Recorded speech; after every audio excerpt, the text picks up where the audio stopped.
We saw an incredible story on Breaking Israel News, and that is that they have discovered the oldest 10 Commandments written in Paleo-Hebrew on a stone, a huge, I think it's an 80-ton stone, if I'm not mistaken, on the size of that, found in New Mexico, of all places. Now, Paleo-Hebrew, guys, has been out of use for some maybe 500 years before the modern era, the coming of Christ. And so for a paleo stone, a stone to be found with paleo, the 10 Commandments of the Paleo-Hebrew to be found inside of New Mexico lets us know that there is a lot of truth that yes, indeed, there is a relationship between the Native Americans and the house of Israel in exile. Shalom, shalom.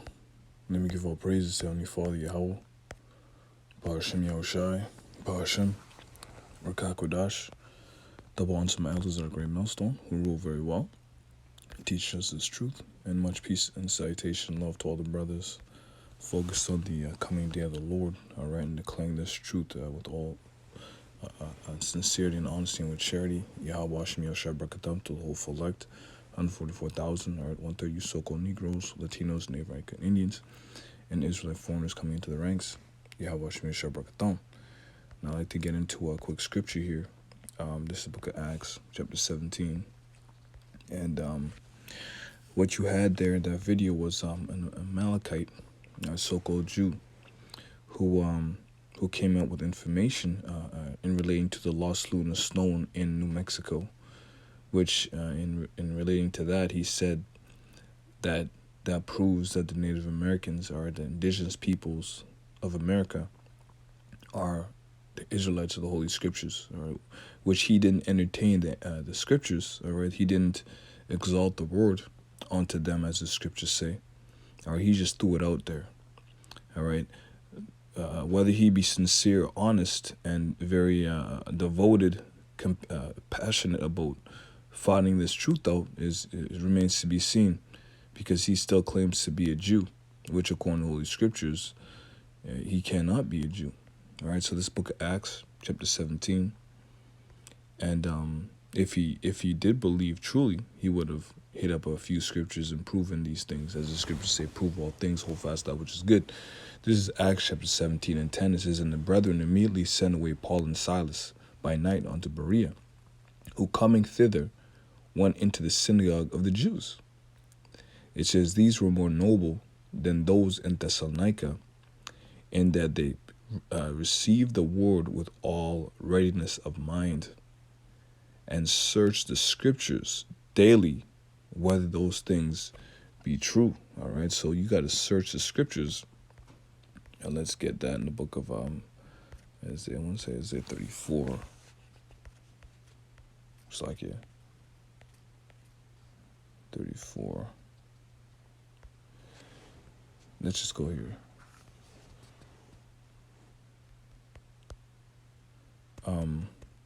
Isaiah 30. Let me make sure here. I'm probably right with 34. I believe so. Okay, let me go back to Isaiah 34, make sure. Almost positive.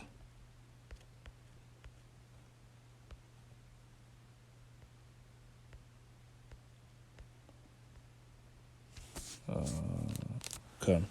Isaiah 34 and 16, it says, seek ye out the book of the Lord and read.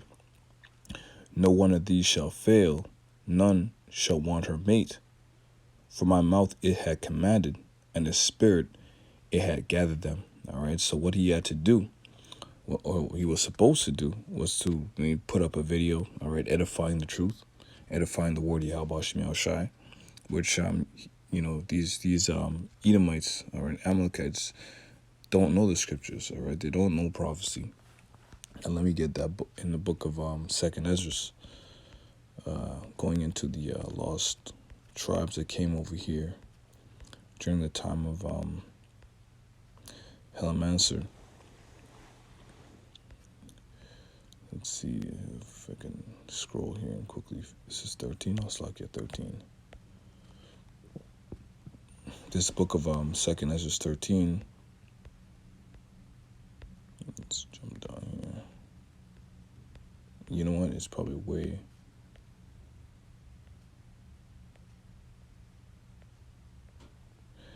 And 40. It says, these are the 10 tribes which are carried away captive, or Sakya prisoners, out of their own land, in the time of Hosea the king, whom Salmanasar the king of Assyria led away captive. So yes, the Israelites, are the northern tribe, the tribe of Ephraim or Joseph, were in exile. All right, they were cast out of the land of Israel because of sin. It says, and he carried them over the waters, and so came they into another land. Another other land was Nineveh, all right, or Assyria. It says, but they took this counsel among themselves, that they would leave the multitude of the heathen and go forth into another country where never mankind dwelt. All right, so that goes into what? That goes into a land that no man dwelt in, which goes into the New World. It said that they might there keep their statutes, which they never kept in their own land, and they entered into the Euphrates by the narrow passage or place of the river. For the Most High then showed signs for them, and held still the water, till they were passed over. Now I believe Christopher Columbus, I believe there's documents on him following a sign, all right, to this part of the world. And besides, he brought Hebrew interpreters, all right, to communicate with the indigenous peoples of North, South, and Central America, which he didn't reach America, but he did communicate with these people. It says, then dwelt they there until the latter time, and now when they shall begin to come. All right, now the word. You know what? I skipped the point. Verse 45, Slakia. It says, for through that country there was a great way to go, namely, a year and a half, and the same region is called Asroth. So Asroth means a new land, or a land where man never dwelt, which was the Americas. All right, so let's jump to the book of let's go into Thessalonians. I believe it's Thessalonians 5:21. Let's go to 1 Thessalonians 5. This book of 1 Thessalonians 5:21, it says, prove all things, hold fast that which is good. All right, so you're supposed to prove all things, hold fast that which is good. And it's like, yeah, let me see it. I believe let's go to, maybe I'll end off on that. All right, so just make it quick and to the point. Okay. Let me close up. If anything comes to mind, I'll load one. I'll put it up again.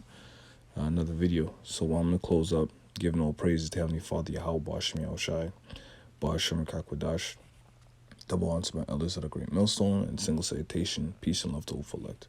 Shalom.